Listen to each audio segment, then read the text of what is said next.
ईद का दिन है कल, तो ईद के दिन तुसी कोशिश करनी है कल अलहमदुलिल्लाह जिन्ने साढ़े महल्लेदार ने, चलो जेड़े तो जिन्हों ने अपने अपने गाँव चलिया जाना है वो भी, तो जेड़े इत्थे ने वो भी ईद का दिन सुबह सुबह कोशिश करो तैयार हो के कपड़े पा के, ये भी नहीं कि नवे कपड़े पाओ, तुछे कपड़े होने चाहिए ने, साफ सुथरे होने चाहिए ने। नवे कपड़े कोई ईद वास्ते ज़रूरी, बोलो ईद वास्ते कोई ज़रूरी नहीं, जेड़े भी कपड़े होन लेकिन धुले होन, अच्छे होन, साफ सुथरे होन, खुशबू ला के गुसल करके कोशिश ये करनी कि अपने बच्चों को तुसां लाजमी नाल लैके आना है। मैं तुहानूं गल करदा पिया जी, अपने बच्चे जेड़े बालग ने या थोड़े जवान ने, बहुते छोटे नहीं, मसलन कोई 5-6 साल का बेटा वे, उन्होंने नाल लैके तुसी मस्जिद च आउणा है, उन्होंने नाल लैके तुसी मस्जिद च आउणा है। ये नबी पाक की सुन्नत है। इमामे हसन नबी पाक लैके गए ने कि नहीं ईदगाह की तरफ, इमामे हुसैन पाक नूं नबी पाक लैके गए ने कि नहीं गए, लैके गए ने ना।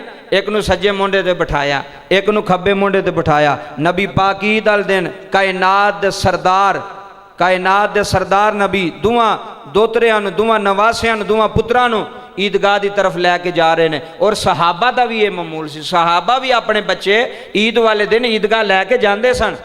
साढ़े वो वक्री गल है, साढ़े हुण मस्जिदां दा माहौल ही नहीं रहा। वो चलो बाहर कड्डो याणियां नूं, आ याणियां मारो धक्का, बाहर कड्डो, शोर पे पाते हैं। वो अज ही शोर पाएंगे कल समझदार हो जाएंगे।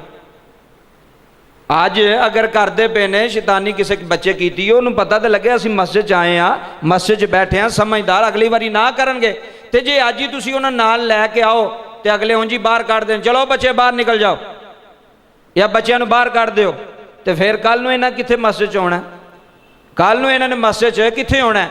आ पिंडां थावां च भी कई बारी इंज हुंदा कि कोई 2-4 बाबे ना मस्जिद दे सदर हुंदे ने, जिन्हां ने मस्जिद कंट्रोल कीता हुंदा वी, वो सारे पिंड दे भी सदर ते सारी मस्जिद दे भी सदर, वो मस्जिद नूं भी अपना घर ही समझदे ने, साडा घर ही है, जगीरदारी है साडी।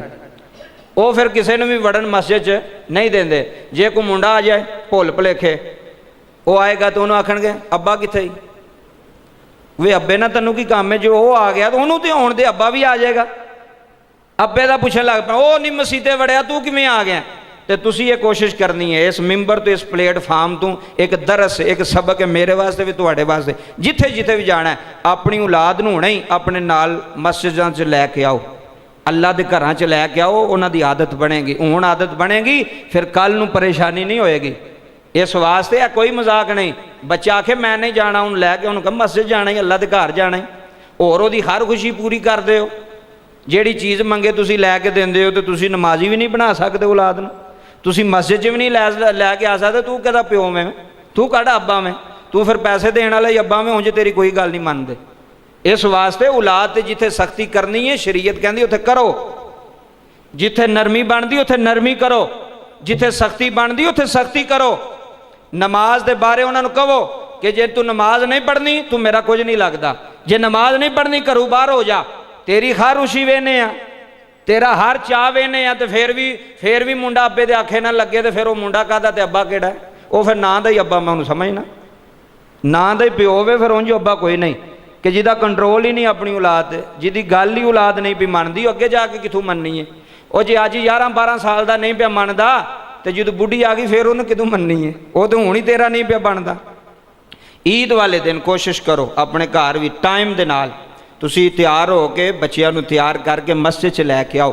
उन्होंने पता लगे जी ईद का दिन है, असीं मस्जिद च जाना है, कपड़े पा के गुसल करके खुशबू ला के सुरमा पा के असी मस्जिद च पहुँचना है। जाके उत्थे की होंदा उन्होंने पता लगे वे ईद की नमाज पढ़ी जाती है, ईद की नमाज तो की होंदा है। इस वास्ते अपने बच्चों को कोशिश करो जिथों जिथों आए हो, जिथे जिथे ईद की नमाज पढ़नी जे बच्चों को लाजमी नाल लैके जाओ। मावां नूं कहो टाइम ना तैयार करो, इन्होंने असी टाइम ना लैके जाना है। कसम खुदा दी बाप तो खुश होंदा है जो मस्जिद अब्बा एक पासे बैठा हो तो पुत्र नाल बैठा हो, कितनी खुशी होंदी है। ईमान वाले बंदे नूं मुसलमान बड़ी खुशी होंदी है, क्योंकि वह नेक काम लैके आया, पुत्र नूं मस्जिद च लैके आया, अल्लाह दे घर लैके आया। अज आदत पाओ उन्होंने